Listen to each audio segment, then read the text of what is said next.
For this project I'm going to be using a mixture of different hardwoods. This is an offcut of walnut, sapele, another piece of walnut which has got a nice grain finish to it, and I'm not entirely sure what wood this is, but I believe it may be Meranti or some sort.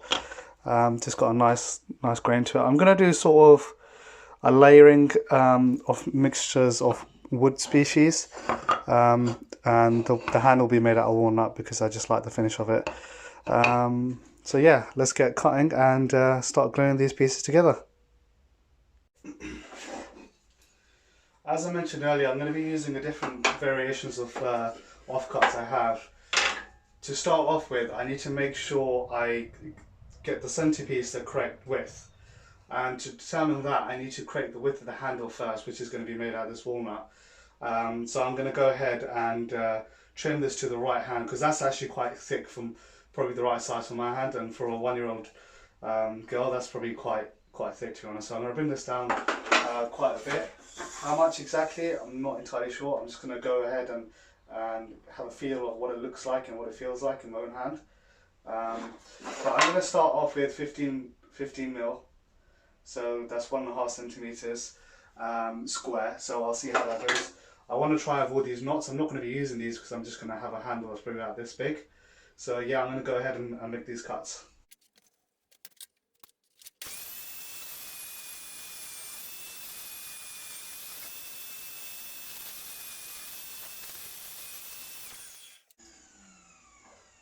You're probably wondering why I was cutting really halfway and then bringing it back. It's only just to avoid kickback. So just to be really safe, when cutting smaller pieces of this on table saw, you can easily get a kickback, and it's quite painful if it does hit you or damage other things. So what I like to do, I like to go halfway forward, start, bring it back and flip the piece, and that way it gives me full control of the piece and avoid any kickback that could potentially happen. So this piece currently is 1.5 centimeters thick now. I'm happy with that. It feels good. Again, they're not going to have the full length, so I will cut it to the correct size.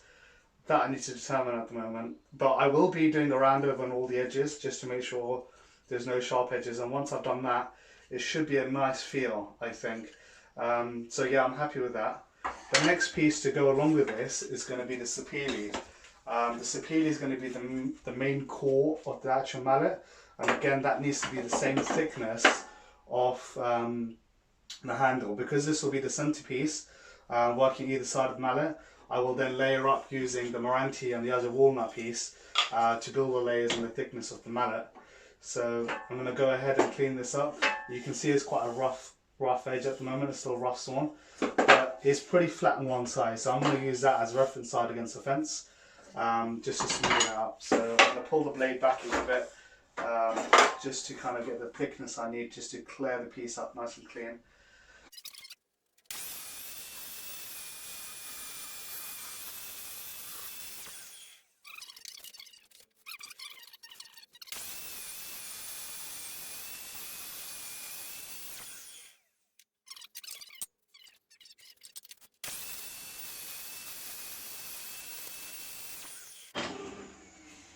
I'm going to just cut these two pieces to the same width as well, as it will be used for the mallet head.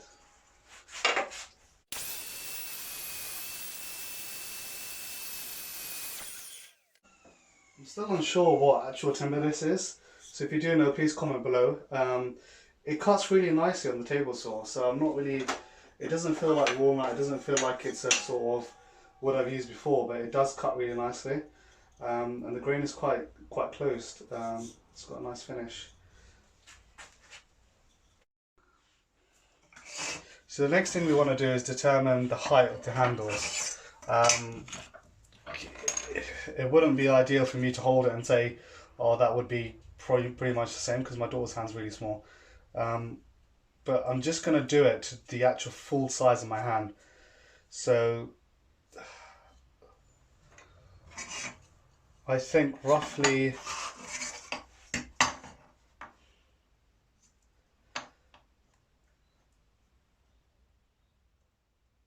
10 centimeters for the area for her to actually hold, and then on that we'll build the actual mallet, so it looks roughly that sort of size. So in total we're looking at 13.5 centimeters in total. So what I'm going to do, I'm going to make cuts at all of these at 13.5, and these will be double. So again, this will be part of the handle, this is the center of the handle, hence why I've cut all that same width. So I'm going to go ahead and cut that, but before I do that I need to determine how wide I want to make them. So just to eye up, I'm going to do them at 4.5 centimeters either side. So that's 4.5 with this in the center, and 4.5 this side.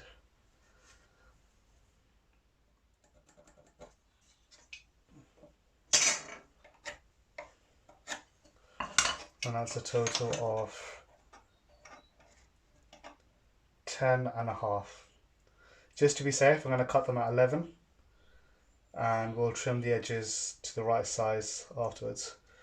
So I'm just going to mark all of these to 11.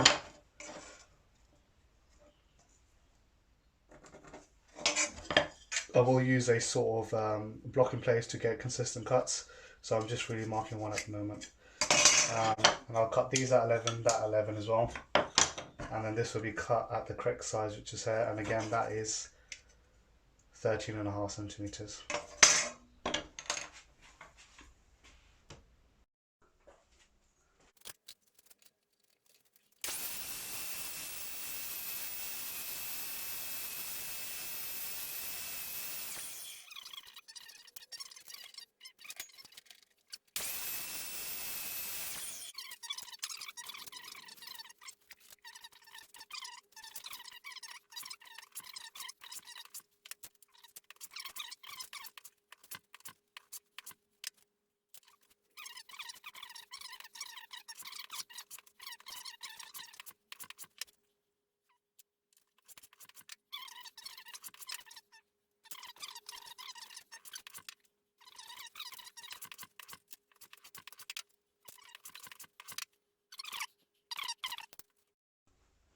Okay, now that we have these pieces to the same thickness, we're just gonna kind of assemble and see what it look like. Of course, we need to still make the center cut here, so the actual handle can sit within. Again, I'll do that in a minute, but just to give you an idea, it's going to be sandwiched like this. So that's going to be your mallet head as it is now. So you can see there's three different pieces. It gives you a nice finish actually, and once it is finished in mineral oil, because I have to use something food safety for my daughter in case she puts it in her mouth, but it will look really nice with the grain as well. And the next thing is now to make a cut in the center here, so the handle can sit with them. So I've gone ahead and made that cut. So you can see it's not perfectly straight. So there is the distance between the sort of where the wedge will sit. So a wedge will need to ideally be, if cut correctly, it needs to be that size in terms of the wedge that will need to go into the mallet handle once I've made the slit. But ignore that for now. What we're going to do is we're going to use just only off cut to give you a straight line. So the handle will now go in straight.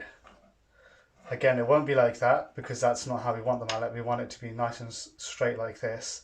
And you can see the gap either side, and that will be closed up once the mallet opens.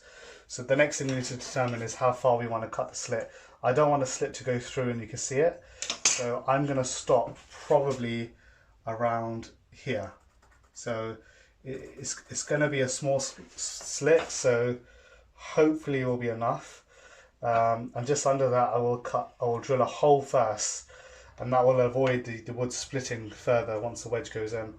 But the next thing to do is basically line this up with that, glue this piece on top, glue the other piece underneath, and we're pretty much good to go. So I'm going to go ahead and do that. I'm just going to grab a few clamps.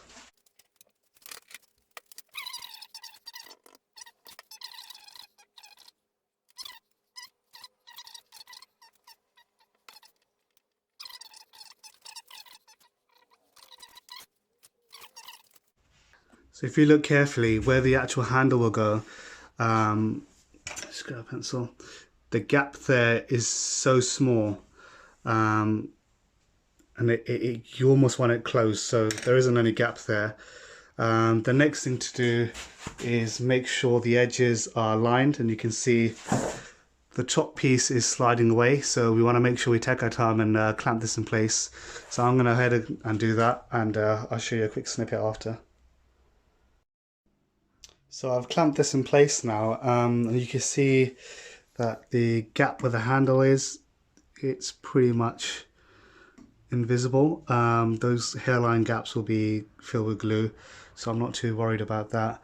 And you're probably thinking, hold on, the edges are not entirely straight. That's fine, because they're going to be trimmed anyways, because we have extra glue. But the important thing is that if you look from this angle, you can see the pieces here are pretty much flush, and same on this side. So they are nice and flush, and now we're just gonna let this dry. But before this dries, I need to pull out the handle, because I don't want the handle to be fixed in place yet. So the next thing to do while the mallet head is drying is just to make the slit within the handle. And before I do that, I just want to make sure I drill the hole in. So I'm just going to use a 3mm bit in order to make that hole.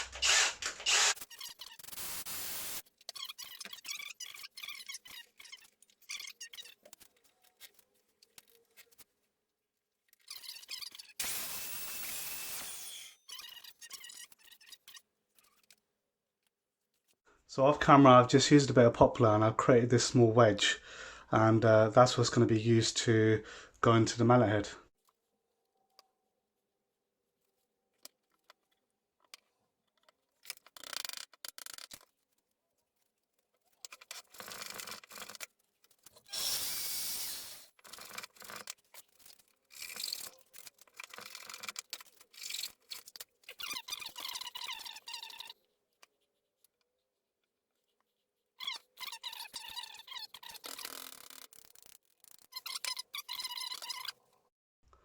So off camera, I've just literally trimmed the top off and the sides to the right size.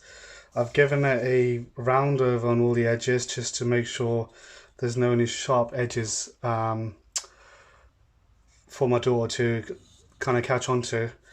And I just kind of get a quick sanding with 120 and a 240 grit sandpaper. Now I'm just going to apply some mineral oil with a cotton pad.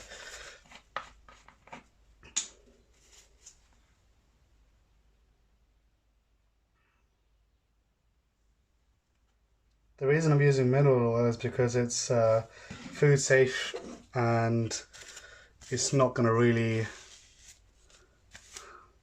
cause any issues if my daughter puts it in her mouth or something like that, for example.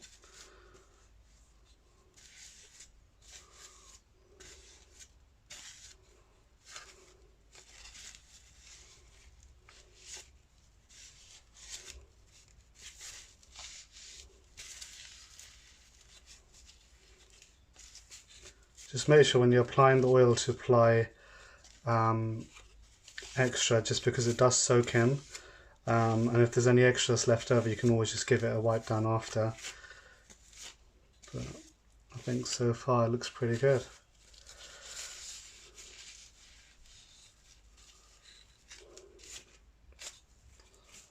So this is what it looks like once it's all oiled. I like how the combination of different woods work quite well together, and I do love this grain. It's got a sort of a tiger feel to it. Like I said, I still don't know what this wood exactly is. If anyone does know, please comment below. It'd be much appreciated. I hope you do like the video. Please subscribe, like and share with everyone else for more woodworking videos. Thank you.